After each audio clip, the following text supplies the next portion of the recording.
안녕하십니까, 고비트입니다. 거래를 시작할 때 우리는 차트를 확인하고 이 가격에 진입 또는 구매를 하면 수익이 날 거라 예상을 하고 진입합니다. 그리고 고점이다 판단되는 가격에서 판매 또는 포지션을 종료합니다. 그러나 진입 시기와 판매 시기가 우리가 생각하는 주요한 구간이 아니었을 경우 손실을 입습니다. 그렇기에 시장의 주요 구간을 판단하는 법이 매우 중요합니다. 오늘은 그 주요 구간 판단법에 대해 이야기해 보겠습니다. 그 주요한 구간을 판단하는 아주 강력한 방법은 바로 오더블럭입니다. 오더블럭이란 수요와 공급에 최적화된 영역을 이야기합니다. 대형 금융기관 또는 세력들이 대량 주문을 통해 특정 영역에서 자산을 축적한 후 특정 가격대 구간에서 판매함에 따라 결과적으로 차트에 나타나는 영역입니다. 다시 말해 큰 가격 변동은 시장에서 판매자와 구매자 사이에 불균형이 있을 때 발생하며 오더블럭이 중요한 이유는 가격이 오더블럭에 도달할 때마다 큰 가격 변동을 기대할 수 있기 때문입니다. 급격한 상승을 하기 전에 마지막 음봉 캔들은 오더블럭입니다. 또한 급격한 상승을 할 때 첫 번째 큰 상승 전에 양봉 캔들은 오더블럭입니다. 이는 하락에서도 마찬가지입니다. 급격한 하락을 하기 전에 마지막 양봉 캔들은 오더블럭입니다. 또한 급격한 하락을 할 때 첫 번째 큰 하락 전에 음봉 캔들은 오더블럭입니다. 실전에서 확인해 봅니다. 이런 차트가 있습니다. 여기서 오더블럭을 찾아봅니다. 우선 시장에서 구매자와 판매자 간의 임발란스, 가격 불균형의 원인으로 나타난 장대 캔들을 찾습니다. 시장에서 판매자와 구매자가 원하는 가격이 균형을 이루면 차트는 옆으로 횡보만 하겠죠. 그러나 구매자가 많거나 또는 판매자가 많은 경우 시장은 가격이 불균형을 이루면서 위아래로 크게 움직일 겁니다. 이걸 임발란스, 약자로 IMB라 합니다. 자, 이렇게 차트에서 IMB를 찾았습니다. 앞에서 말한 오더블록 설명을 다시 상기하면서 IMB 1번은 상승 전 음봉 캔들이 있네요. 이 구간 오더블록으로 처리합니다.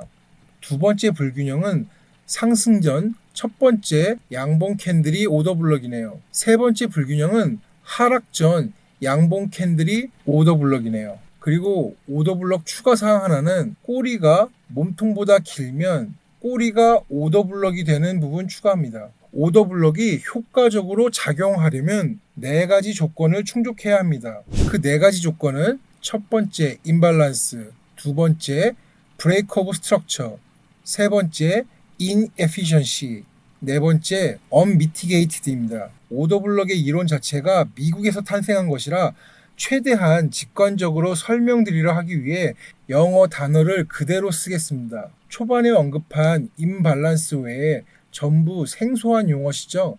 하나하나 설명해 드리겠습니다. 첫 번째는 가격 불균형입니다. 구매자와 판매자의 원하는 가격이 같으면 모두 그 한 가격에 거래가 되니 가격 변동이 없을 겁니다. 그러나 수요 공급 간의 밸런스가 깨져 어느 한쪽이 싸거나 비싼 가격을 지불해야 할 때 가격 불균형에 대한 장대 캔들이 발생합니다. 이 임발란스, 줄여서 IMB가 오더블럭 첫 번째 조건입니다. 두 번째 조건은 브레이크 오브 스트럭처, 줄여서 BOS입니다. BOS는 시장 추세의 잠재적인 변화를 나타내는 거래 용어입니다. 하나의 구조 단계의 종료와 다른 구조 단계의 시작을 알릴 수 있으며 가격 반전이 아닌 추세 지속을 나타냅니다. 이렇게 상승하는 차트에서 고점 출현 이후 눌림이 진행되고 다시 이전 고점을 넘어 돌파하는 형태로 차트에 표현되는 부분을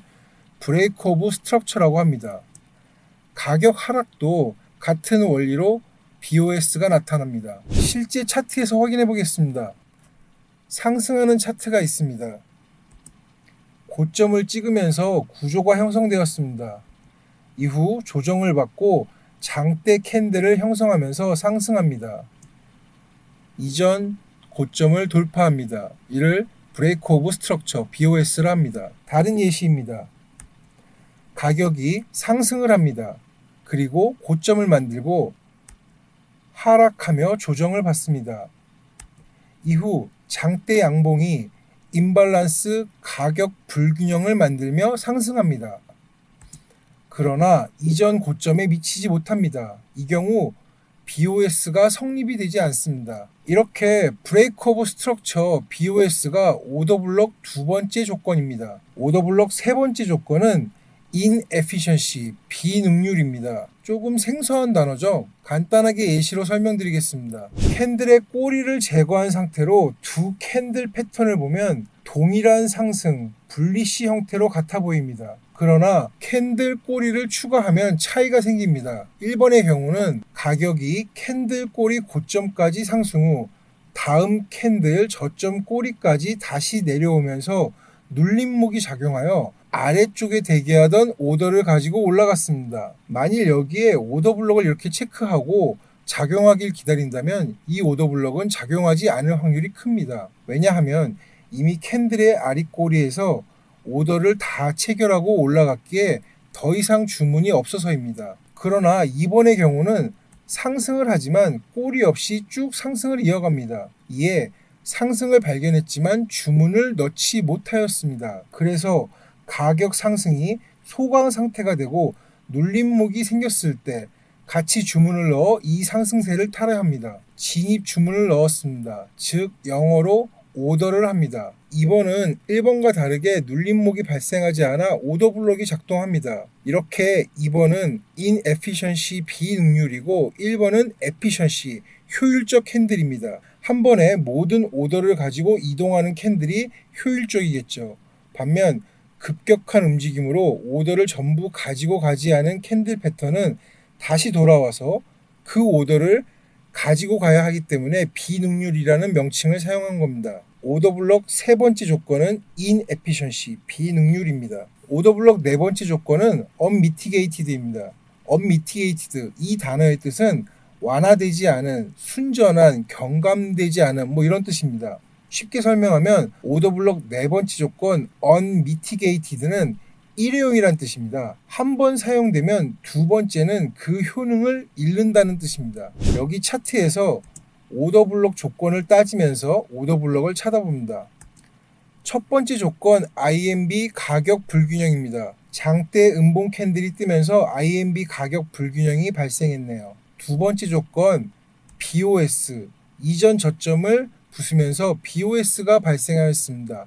두 번째 조건까지 충족하네요. 세 번째 조건 inefficiency, 캔들의 몸통이 다른 꼬리에 의해 침범하지 않은 구간이 발생하였네요. 세 번째 조건까지 모두 충족을 하였으니 오더블럭을 적용합니다. 오더블럭은 급격한 상승 또는 하락 전 마지막 반대 색상의 캔들이라 초반에 언급하였습니다. 하락 전 양봉 캔들의 오더블럭을 체크하고 이후 과정을 보니 이렇게 두 번 오더블럭 캔들 꼬리만 터치하면서 저항으로 작용한 후 이후 다음에는 오더블럭이 무시되었네요. 이것이 오더블럭 네 번째 조건 unmitigated입니다. 또 다른 예를 살펴봅니다. 오더블럭 첫 번째 조건 IMB가 발생한 곳을 찾습니다. BOS 조건을 확인합니다. BOS 조건도 충족을 하네요. inefficiency 조건을 확인합니다. inefficiency 조건도 충족을 하네요. 급격한 하락 첫 번째 음봉 캔들을 오더블럭으로 잡습니다. 이후 진행 상황 확인해 봅니다. 두 번이나 적용이 되었네요. 네 번째 unmitigated 조건까지 충족을 한 이 오더블럭은 다음번에는 저항 역할을 하지 못하고 뚫리겠네요. 오더블럭 가격대는 69.5K에서 71.3K입니다. 그리고 이 차트는 바로 비트코인 일봉 차트입니다. 다음번 오더블럭은 돌파될 확률이 높습니다.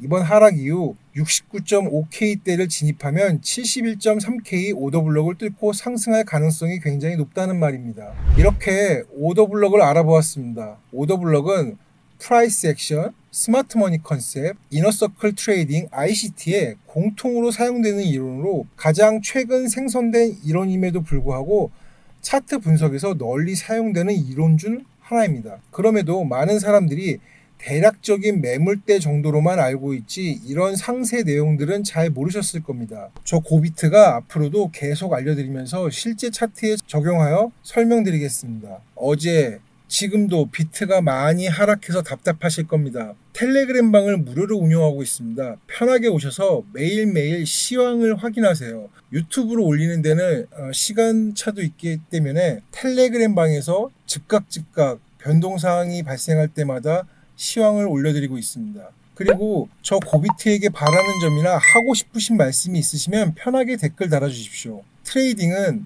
마인드 컨트롤이 9할이라 해도 과언이 아닙니다. 그리고 그 마인드 컨트롤은 혼자 하기 힘듭니다. 저랑 같이 소통하면서 헤쳐나가시죠. 지금까지 고비트였습니다. 감사합니다.